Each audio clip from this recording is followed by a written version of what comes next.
मुखवा गांव के 45 साल के एक शख्स उस मंजर को याद करते हुए फफक फफक कर रो पड़ते हैं। उन्होंने अपने पड़ोसी गांव धराली को अपनी आंखों के सामने बहते हुए देखा और उनके मन में बस एक मलाल है, काश वो कुछ कर पाते। हम अपनी आंखों से सैलाब को बढ़ते देख रहे थे। जोर जोर से चिल्लाकर धराली वालों को सावधान करना चाहा, लेकिन कुछ ही सेकंड में सब तबाह हो गया। सुभाष चंद्र सेमवाल, चश्मदीद, मुखवा गांव।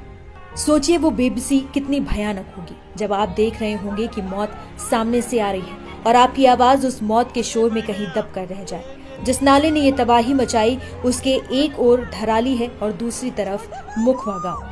मुखवा, जिसे लोग गंगा का मायका भी कहते हैं। यहाँ एक मान्यता है कि जब गंगोत्री के कपाट बंद होते हैं तो माँ गंगा यहीं अपने मायके में निवास करती है। लेकिन आज माँ गंगा का वो मायका खुद शोक में डूबा है। आज उसकी भी आंखें नम हो गई।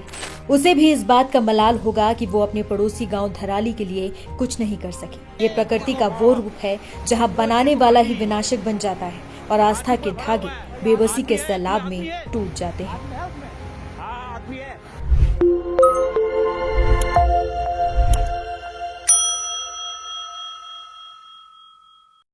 अरे भाई गया, ए मेरी माँ जुले, ए मेरी माँ जुलो।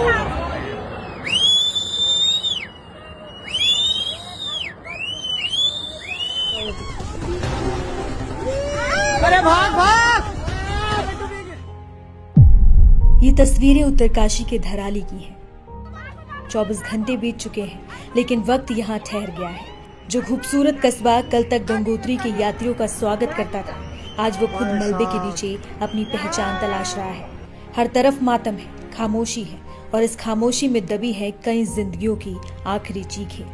घड़ी की सुइयां आगे बढ़ रही हैं, लेकिन उम्मीद की लौ मध्यम नहीं पड़ी है। आईटीबीपी, एनडीआरएफ और एसडीआरएफ के जवान देवदूत बनकर इस मलबे के समंदर में जिंदगी के मोती ढूंढ रहे हैं।